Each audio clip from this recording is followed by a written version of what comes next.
I was really scared about how we were even going to start our next project after the videos, because I felt like that was very, obviously it was like about community, but it was also very individual.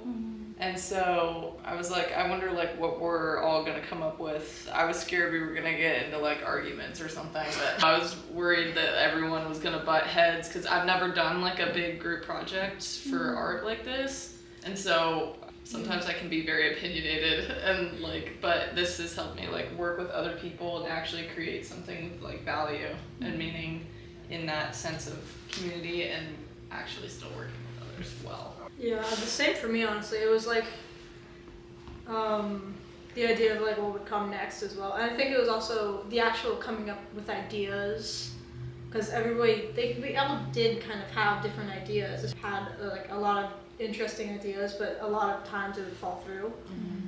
So I think just coming up with the idea and like learning how we could work together to actually create it.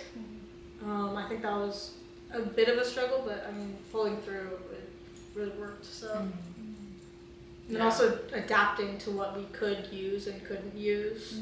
From my short time of being in this thing, I want to say like not the communication, but like the being able to contact everyone and getting everyone to show up was hard. Especially with like us being like students, we're still so busy.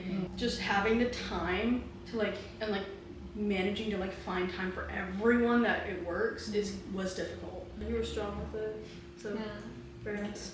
Could you be the leader? No, for real. Thank you. It never felt like work either.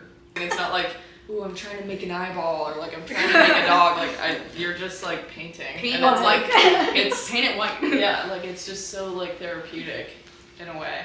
I know all of us like before this we had all gone to Yak and stuff, but I don't know, I can be a person that's not like very social, and like I stick to the people that I like already know that I'm comfortable with, and I don't really talk to anyone else. So like when I first joined Yak, I would just like sit next to like CJ and Francis and just like paint and listen. I was like, I cannot get into this conversation. Like, I'll just listen to time. Yeah, like I'll just listen and like keep myself to myself. And I don't know, this really helped me like branch out, because I would always like see you guys, like especially you at school and everything, like, and you at Yak, like I had always like wanted to reach out, and like I just never did, because I'm just not like a person that, I don't know, like it's hard for me to get away from like the people that I already know. Yeah. But this really helps, especially like all three of us connect, I think, and especially like meeting you guys. Yeah. Until our senior year, we never actually like spoke. So like this was really like the core of like us building bridges. Yeah. Like, like actually getting to know people other than the people that we want to associate with. Yeah.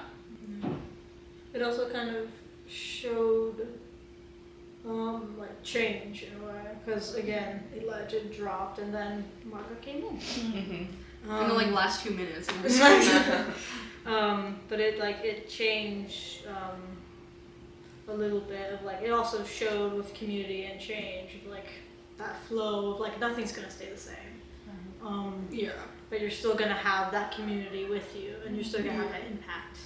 So that was like, even though there's uncertainty in a lot of things, especially in community, and it comes with change, you will always have those same people that still had similar experiences, especially because if they were with you in those experiences, even though they aren't in them anymore, or like ended those experiences with you, they still understood a part of that experience.